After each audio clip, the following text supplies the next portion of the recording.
Good morning. Still waiting for him to come over from the other facility. Just give us a couple minutes. All right, perfect. Thank you so much. Yep. And stay.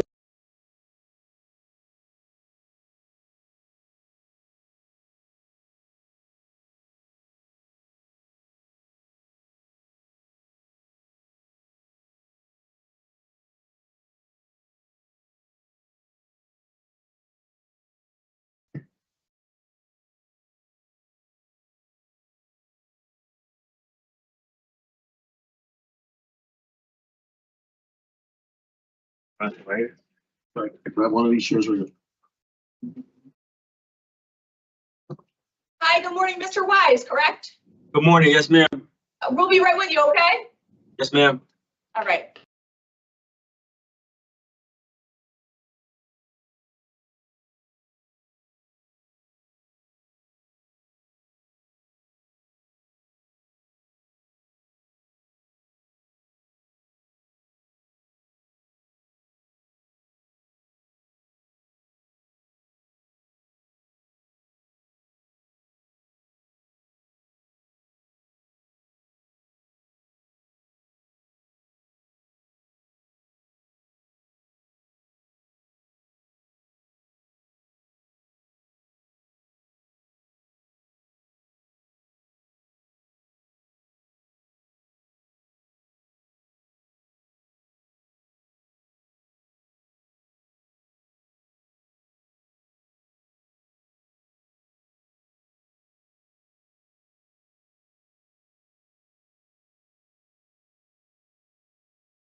Mr. Wise, Yes, ma'am. we're just gonna be doing another case really quickly, so you're gonna hear us talking. Just don't say anything, okay? Yes, ma'am. Okay.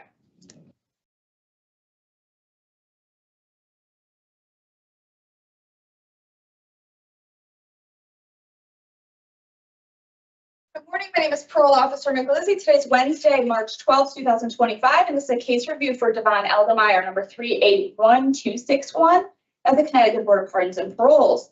The following board members are present this morning, and by stating their names on the record, certify that they have reviewed all statutorily required documents and available pertinent information for this hearing. Nancy Turner. Deborah Smith, Mary. Panel member Barry. Mr. Eldemire is serving a sentence of 14 years jail and 6 years of special parole for assault first, robbery first, criminal possession of a pistol, illegal carrying a pistol without a permit, risk of injury to a child, and criminal act while out on bond. Mr. Eldemire has waived his discretionary parole, and this hearing is being conducted to set special parole stipulations. At this time, the panel will now deliberate and set the special parole conditions. So I make a motion in the matter of Davon Eldemire to set the following conditions for his special parole supervision. Halfway house placement, behavior management for domestic violence, no contact with victim initials AMK, general no contact with Jasmine Bryant, and a stay away from the S&K store at 856 Fairfield Avenue, Bridgeport. Do I have a second? Madam Chair, can we do the Jasmine Bryant without the parole officer's permission, just in case they have a child in common?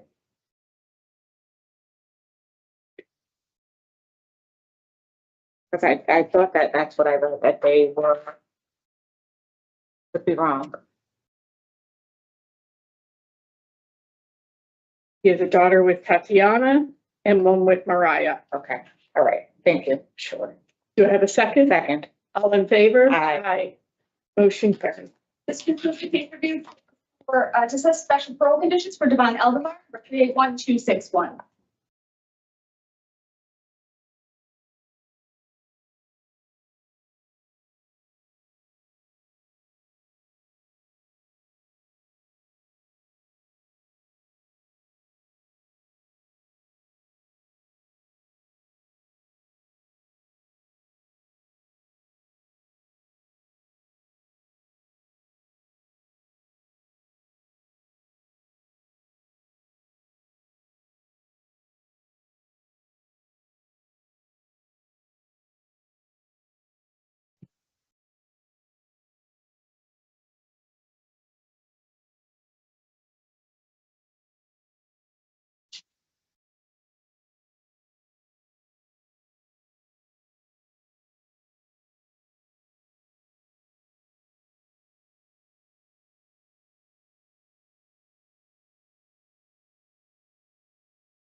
Mr. Wise, you all set?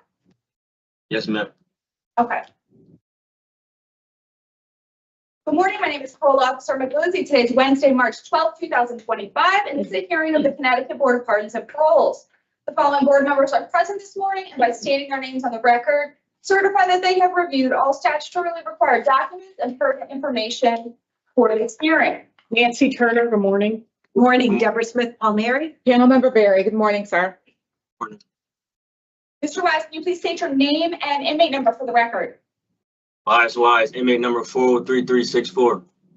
Thank you. This hearing is being conducted in consideration of the parole application for Tobias Wise, number 40364. He is serving a sentence of 12 years, execution suspended after 6 years, and 3 years probation for 3 counts of risk of injury. As of today, records reflect a parole eligibility date of March 9th of 25. There is no victim input in this case. There is an offender accountability plan for the offender. It has been reviewed and shows that the offender has completed domestic violence, voices, and he is currently attending school. Utilizing the statewide collaborative offender risk evaluation system, the offender's overall score falls within the moderate range risk for recidivism. Mr. Wise, this is your opportunity to express to the board why you believe you should be granted parole. You may begin, sir. Good morning, ladies, and good morning, ladies. I would like to, first and foremost, I would like to take full accountability for the poor choices I made back on April 16, 2022, when my crime was committed. Being the time of me being incarcerated, I learned that it only not affected my victims, but it affected the ones around me, my family. I know that it can go away physically, but they still could be scarred mentally. So with that being said, I took the time to learn me and find me and what made me do the wrong things I did. And I don't want to go back down that road anymore. Like, I want to be able to show that I'm a proven person and that I'm not the same person I was years ago. I know I made poor choices and bad decisions that led me to where I'm at today. And taking these classes with the domestic violence, I understand a lot of things I learned from domestic violence. Voices, I learned a lot of things from voices. It's more than one way of just physical abuse. It's comes with verbally, mentally, emotionally, and domestic. And like, I just take full accountability for my action. I'm asking for another chance at society to show that I've proven myself to be a better man. Okay, Mr. Wise. We're going to ask you questions we've prepared based on the documents available to us, and then we will discuss your case and make a decision. We'll begin this morning with my colleague, Ms. Palmieri. Thank you, Madam Chair. Good morning, Mr. Weiss. So I wanted to start off by talking about the offenses themselves. So you're charged with 3 counts of risk of injury. Can you tell me, in your words, what that was all about? In my words, I'm gonna just give you what happened. I know I was out the night before. Like I said, poor choices, wrong decisions I made. I was out the night before, stayed out all night, and I came home the next day, and my other half went through my phone, and she seen that I was texting another girl. I was asleep, and I was woken up out my sleep. She slapped me out my sleep, and from there, things escalated. Like, I take accountability because it was my fault. It's my fault. I take accountability for me making a poor choice I made by staying out all night, knowing we just had a newborn baby. So I take the accountability for that. Okay, but that's not what the risk of injury charges are for. I mean, I hear what you're saying, that you should have been more responsible, you shouldn't have stayed out, but it's the actions that transpired afterwards. Miss, it was so much going on at one time. I'm going to, like, they said I was moving around. I take accountability for what I did. I apologize to my victim for what I did. I know it was wrong. It was wrong. I mean, the police reports and the victim reports all indicate that there was a physical altercation. It was a physical altercation. Children were there. Children were pushed, shoved, and that the victim was bitten. And I take full accountability for Did you for my like the poor choice. victim? Yes, ma'am.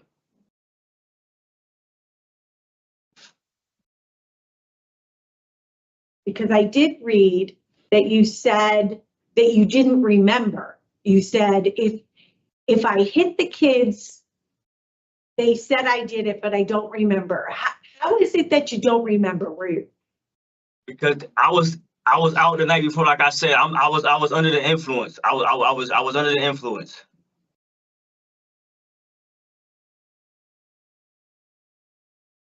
What were you under the influence of? Alcohol. I was drinking. Okay. You were on probation when you committed this offense for a robbery in the first degree? Yes, ma'am. Okay, what were you doing with probation? Were you I mean, reporting? I was reporting to my probation officer. I was working. Okay. So the violation is based on these new charges. Based off the case. It wasn't off of nothing I did. It was based off the case. So, and then when I look through your criminal history, you have a violation of protective order, another assault third, and then what we just talked about, that you were on probation for a robbery first degree. So when I look at your incident with the victim and the children, had you already taken a domestic violence class relating to that violation of protective order in 2014? I was incarcerated, so I never got the chance to complete it. I was with the violation protective order. I was doing the violation protective order. I was doing domestic violence, but I ended up catching the violation protective order, and I was incarcerated. Okay, so while you were incarcerated, did you do the domestic violence program? Completed domestic violence 2018, 2019. Okay. All right, so when you were in for the robbery, you did the Yes, domestic ma'am. violence program? Yes, ma'am. Okay. Yes, ma'am. And then I'm hearing, and we read that you did it again during this Yes, ma'am. incarceration. Yes, So ma'am. I want to talk to me a little bit about what is different taking it this time than when you previously took it. I mean, this time, I like last time when I took it, I really didn't get the full concept and understand everything that was going on when I took it. This time when I took it, I got the chance to actually really sit down with my peers and other people and hear their stories and what they've been through and what they did to their significant others. And sitting back and I'm accepting accountabilities, and I thought about it, everything that I did to mine and the ones around me. And it made me open my eyes to say that I don't want to see that happen. I don't want to do that. I don't want my son to think that's okay to put his hands on a woman. I don't want my daughter to think it's okay for her to let a man put her hands on him, on her. Well, you were intoxicated. Do you think that is the reason that you put your hands on her? I was under the influence, miss. Yes, I was under the influence. I'm taking accountability for my poor choices. I hear that you're taking accountability. I hear that. You've said it a few times. I'm trying to drill down. I know you said that you were intoxicated, but this was quite, when you, I think maybe you used the word tussle. This was quite a physical situation happening in that house. I can only imagine how the children got involved. She was holding a child. I would think, even though if you say you're under the influence, did it ever occur to you to just back out and leave? To leave your phone and just go? It did. I can't say right. It happened so fast, miss. It happened so fast. I'm slapped out of my sleep. I'm literally slapped out of my sleep. Literally, she literally slapped me out of my sleep. So talk to me, what would be the steps you might take in that situation in the future? In the future, I'm going to walk away.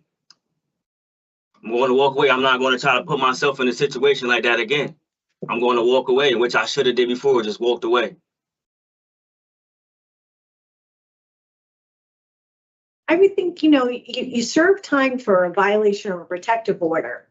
Wouldn't when you've done that program before, wouldn't you have talked about how important it is when things are heated like that to just walk away? Yes, ma'am.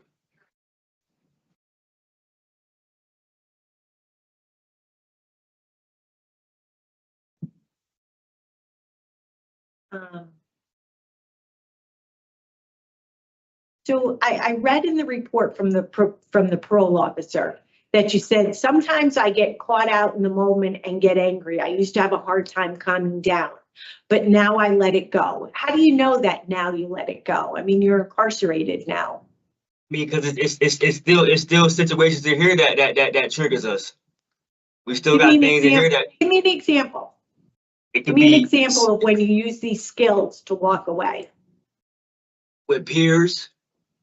For example, if I get into it with somebody over the phone or something, I just take a few breaths and I walk away and just wait. Or somebody say I had next on the phone and I be like, no, I had next, and they want to argue. I'm not gonna argue. I'm gonna just walk away.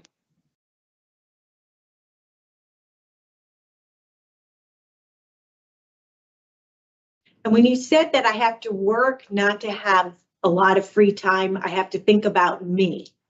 What does that mean when you tell the parole officer? And you said that in your opening statement too, that you got to learn to. I thought I don't have the exact words, but that you've got to take care of you. What is that? What do you mean by that? Gotta be a better person for me. Meaning as in when I don't want no free time, I don't want to have no free time on my hand. I want to always have something to do. Meaning as in something positive, working, school. It was, I want to learn to put myself first. That's what it said. I need to learn to. And how do you think that'll help you? It'll help me a lot because I don't got to worry about what's going on around me or other people.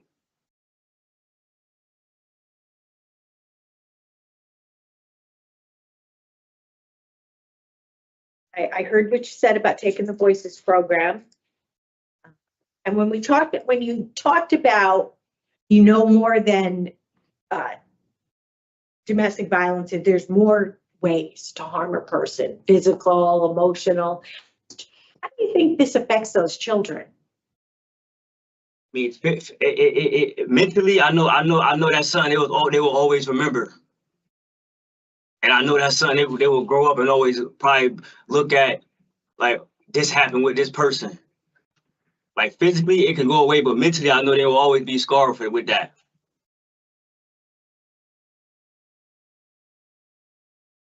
That is a very true statement. They'll never forget that. So you've had some struggles while you've been at the facility. You have 5 disciplinary reports. Things like using somebody else's phone, refusing housing, having K2. Why are you having so much trouble following the rules? I mean, when I first came in, it's like with the refusing housing, it was a situation where they were trying to put me somewhere I didn't feel with the refusing housing. I didn't feel safe. I didn't feel safe, and I explained that to PO. I can't say her name. I don't know her name, but I explained to her what was in that situation with the refusing housing situation. Well, you have it twice. So there's 2 situations where When they try to put me in the same situation. When I first came into jail. Not this jail, when I first was incarcerated back in 2022. That's where the refusing housing tickets came in at. then you have another one at that same time frame where you're covering your window.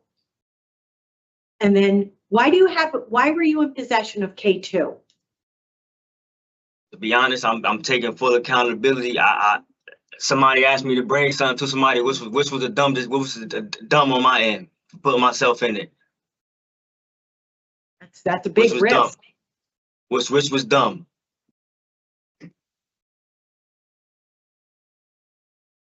So you talked about that you were intoxicated that night. Do you think you have issues with alcohol? I mean, like I said, I'm not a drinker, an everyday drinker. Like I drink occasionally. Like I wasn't. That night I went out, it was just.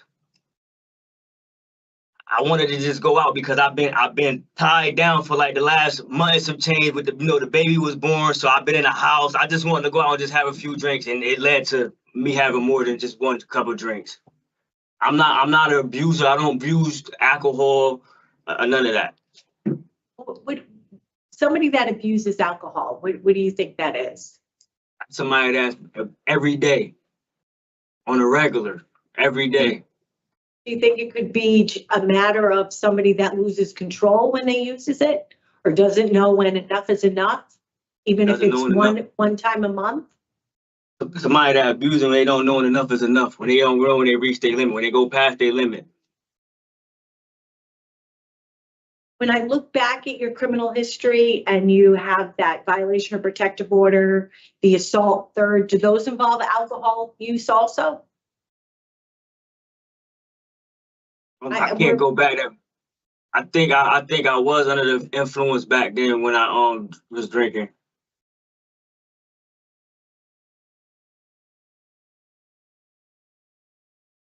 Okay, and your release plan is to go to a halfway house. Yes, ma'am. And what do you think you need to be doing in the community? What would make you successful in the community? Because you also have 3 times you've been on community supervision and you have yet to be able to finish one of them successfully. So what do you think will help you going forward? I mean, with the resources and stuff, I feel like I asked for the halfway house to get back to the community so that way I could take advantage of the opportunity that they got to offer as far as with jobs and me doing more programs and help me get stable housing so that way I don't have to depend on anybody or have to put myself back in the situation to have to be living with a female or anything. Okay. So you go into a house because you were working, you said. I had you working at Dunkin' Donuts. Is that where you were working? I was working at Dunkin' Donuts. I had a Dunkin' Donuts job. Also had worked at Stratford car wash and oil change. I maintained a job the whole time. I never went without a job. Unemployment wasn't an issue. Okay. So what was the issue?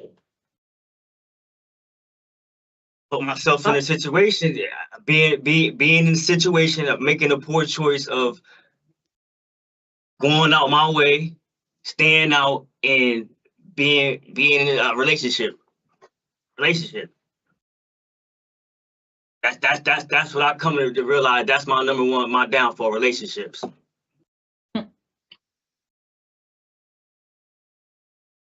So, I mean, when it comes down to it, you need to work on relationships, how to have healthy relationships, get along with other people. So you have 3 protective orders with the 3 victims in this case that go to 2043. You're aware of that? Yes, ma'am. Okay. And you've had obviously protective orders in the past. Yes, ma'am. So do you know what that means, right? To have a protective order? It means no type of contact, no third party contact at all, ma'am.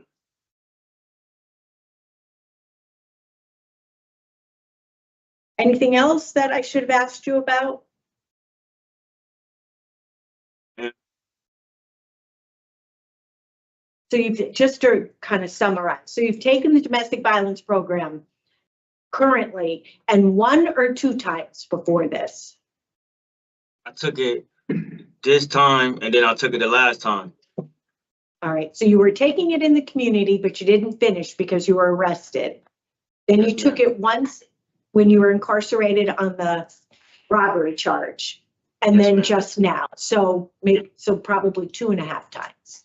Yes, ma'am. Okay. All right. All right, Mr. Weiss, thank you. I'll set Madam Chair. Okay. So Mr. Weiss, in your opening statement, you said that during this period of incarceration, you learned me and you found me. So you went on to say what made you do wrong things. So tell us, what did you learn about yourself as to why you were doing these wrong things, AKA crimes? Well, my crime, I like I say, it happened. I take accountability for the poor choices I made. I've heard that multiple times. Yeah, I'm I'm asking going about what about you? Why? I was still like in a dark place at times, stressed out. But as me coming to jail this time around, being around a lot of people who's got time and stuff, I was able to sit down and learn from them, from the mistakes they made that put them in today. And like I Okay, said, I don't want to. I'm going to go back to your comment about stress. So stress is a part of everyday life as adults. There's all kinds of pressure and responsibilities, whether it's raising children and providing for them, or getting along with your boss, managing your transportation, paying your bills. Life is stress. It is. So Right, you need some right. skills, right? And you have a child, you've made choices to have multiple children. You know, you don't necessarily get a break from being a parent. It is part of your responsibilities in life. So what is this dark place that you're referring to? I'm still like, I had a lot on my mind at times where I still think about my mom, her passing. I never mourned from that. I never mourned from that. My father, he going through his situation right now where he fighting cancer and stuff. It's things I still go through, but like you said, it is everyday life, so it's part of the stress. But I know I don't have no control over certain things. Is loss. So is loss, you know, the I older we get, the more people we lose in our life, and you have to figure out how to process that loss and cope with it. How to cope with it. Yeah. So do you act out at the job? Are you aggressive and do you speak disrespectfully to people at your job? No, at all. No, ma'am. Okay, but you're willing to do that in home? Which is... So I want to say for the record that your account does not match the police report. The police report came on a domestic call at 6:40 in the evening. And it was also indicated that you all had been arguing throughout the day, and that she did look at your phone, and that's when you got irate and you punched her and clawed her in the eye. Miss, you saying saw a text on your phone. Can I say something? You saying that it's saying we've been arguing throughout the day. So you weren't asleep at the time that this assault went down. We wasn't arguing throughout the day, miss. It wasn't no argument throughout the day. Like I said, it's always two sides to a story. We wasn't arguing throughout the day. I'm working off of the official police report. So I'm just telling you, your account to us today does not match the police report.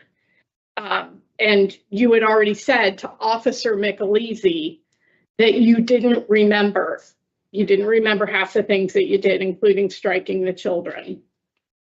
So I want to go back to your answer to my colleague about the impact on the children, because you said they're always going to remember it and there's going to be mental scars. It also causes damage to your relationship with them because they're afraid of you. They never know when you're going to act like you did that night. So the trust between parent-child that you should have with them has very damaged, right? And they're always going to be watching, being hypervigilant as, you know, part of coping with the trauma of that day, watching for signs that you're drunk again, listening for whether there's conflict starting between you and any other adult.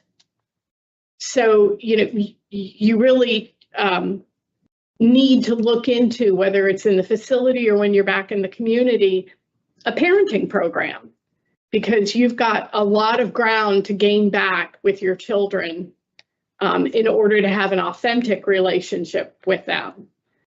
That's one thing I wanted. Good. That's Yeah. why I said with more programming and stuff like that, whatever programs that Also going to they help got. you deal with stress. And that's something you have to pursue on your own.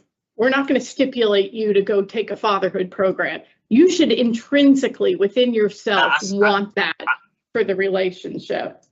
And it's going to help you manage stress as well, because you can't take stressful feelings out on your children. You can't cope with stress by drinking too much. It doesn't solve anything, as is evident by the case before us today. So I want to go back, your opening statement, you said you're just asking for a second chance. And I would say to you, Mr. Wise, you got that second chance in 2019 when the board granted you discretionary parole. So we've been giving you chances. And you've taken the programs and we're not seeing the change in the growth in you that we should. You're 29 now, so hopefully you're maturing and some of this is starting to get through to you, that this is not, the lifestyle that you want for yourself. Being in and out of the facility, being under supervision. Were any of your conditions of probation limiting your consumption of alcohol? No, ma'am. Not to my knowledge. I don't remember all the conditions that he gave me. What progress have you made on your GED? I mean, I just missed it by 2-3 points. Just My missed social what? study, I gotta retake it. I just missed my social studies by 3 points. I needed a 145. I got a 142. Have you taken any of the other three But tests? it got us going in steps, miss. She got us going in steps. So, all right. So you're on step 1 and you've been unsuccessful. What's your plan? Keep pursuing. I'm not gonna give up. I'm gonna keep pursuing. That's something I know I really need and something I really want. Yeah, you do need it because it is a foundation that you're going to build the rest of your life on. And you also need it to show your children that you value education so they'll stay in school and get smart.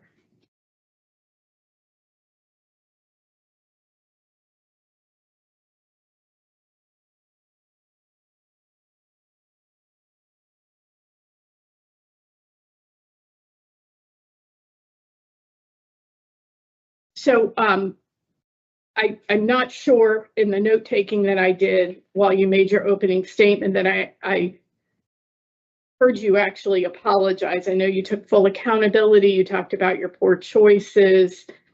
You used when my crime was committed as opposed to, language that's more accepting of responsibility for you being the one committing the crime. If the victim were listening today, what would you want this person to know about how you feel? I mean, you completed the Voices program, so you understand the impact of your choices. If she was listening today, or if they was listening today, I would just, like I said, I would like to apologize for them, for the physical damage that I caused to them and the mental state that I put them in. And I would like her to know, like, I truly do apologize, and I don't want her or my kids to think that I'm a bad father or they cannot trust me. And that I changed, I really did change, and I'm becoming a better man as days go on. Yeah, And I because just it is a asked for her process. to accept. I do ask her to accept my apology if she is listening or was to be listening today, along with my kids, to accept it. But I know it's a process and it's going to take time for y'all to still heal mentally. Well, and you have a protective order that, you need to abide by in terms of any kind of reconnection and healing that you're referring to. Do you have any life goals for yourself, Mr. Wise? I want to be successful. I want to be successful. I want to be a businessman. I want to open up my own company. I want to do things. Open a company doing what? Box trucks.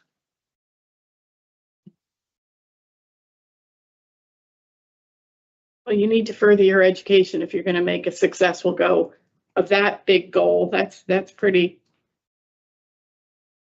That's what I high wanna up there. pursue my GED so that way I could go get my CDLs and take the next step.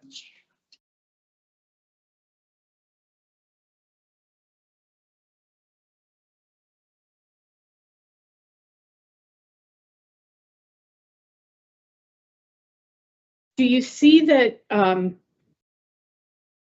that the result of your choice to drink to excess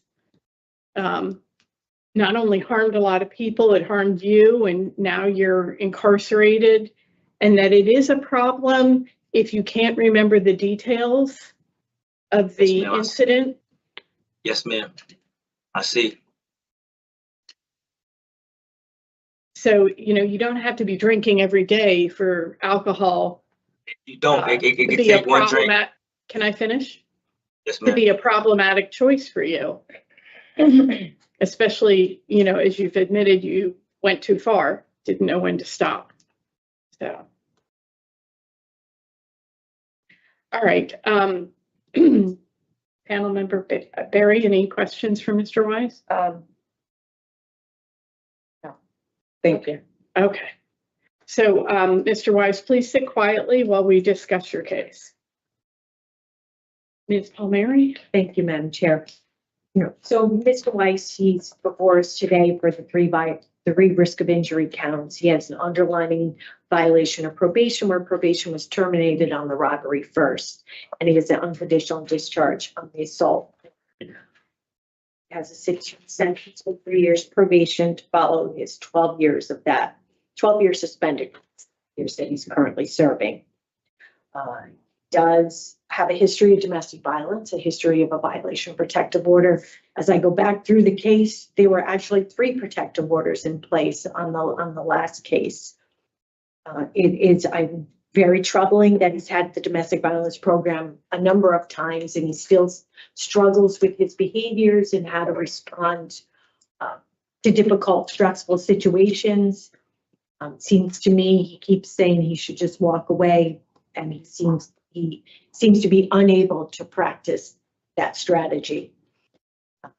He has 5 disciplinary reports. I hear what he's saying about the explanation form, but the fact remains he's still struggling to follow the rules at the facility. He wants to go to a halfway house. He does score moderate for risk to recidivate. At this time, I do not have Mr. Wise granted to discretionary parole. I do think that he would benefit from additional programming. Ms. Turner mentioned a fatherhood or a parenting program, which he might be able to advocate for himself for the remainder of his sentence. And I do think that he needs to take some type of a tier program. I realize he's only a 1, but perhaps he could attend AA, NA. I'm not saying I know it's available to him, but certainly he could advocate for himself. And all of that, I believe, would give him the best opportunity to live in the community and be successful on this 3 years of probation. But for right now, with his criminal history, the domestic violence that's all related to it, and the robbery one, there's just too much of a history of violence to find him suitable for parole today. I have to say, I agree with the facts as you've laid them out. I'm just not hearing the change in Mr. So Wise. y'all denying me because we still going off of my past history. Like, I understand, like, it's past history. So, It's Mr. Wise, your portion of the hearing is over. We're deliberating. Please don't interrupt us. Thank you. We've given you an opportunity to speak at length. Give us an opportunity to discuss your case. Thank you. As I was saying, I'm just not hearing evidence of change. I know he wants to accept responsibility. I'm not entirely confident he understands what that means. Perhaps the New Thinking program could also be of benefit to him. Where are you, Ms. Berry? I don't I cannot support his discretionary parole either. I think that he really does have some anger issues. He has some unresolved things that he really does need to take care of prior to being suitable for discretionary parole. I heard you talk about the fatherhood program or embracing fatherhood. He's taken that before too. So it's really a matter of what he's able to retain and how he's able to apply it to his Use it. Yeah. life, going forward. I mean, yeah. So today I cannot support. I would entertain his coming back for another hearing. He's not done until 27, giving him an opportunity to prove himself. Like, I know he doesn't want to be in the prison. Nobody likes that. But the fact of the matter is the behaviors that he's displaying does warrant his remaining incarcerated. So for me, I really would like to see him do a little more programming, work on his sheet. There's lots of things he could do. Okay. So, and he's asking for the second chance, so he needs to prove that he's worthy of that fourth chance, fifth chance. Where are you in terms of a rehearing? I hadn't considered it, but I would not be opposed to it. I'm concerned with the most recent interruption where he's still struggling with impulsivity. And that need to be overpower people, maybe, but I do think that the New Thoughts program could be very helpful, like a fatherhood program, but maybe, and having taken it as a younger person, maybe taking it again as a little older, a newer father again might be helpful. Coupled with anger management. Yeah. I'm troubled with the fact that he is only a 1. And when you go back through the history, a lot of the behavior, it has an underlying substance abuse, alcohol. Well, and in the case notes in 2019, he was a 1 then too. I went back to see while he was talking whether his score had dropped at some point. Yeah. So I'm not sure it's reasonable to think that he would get a tier program. I wouldn't be willing to hear him again before November of 2026. Okay.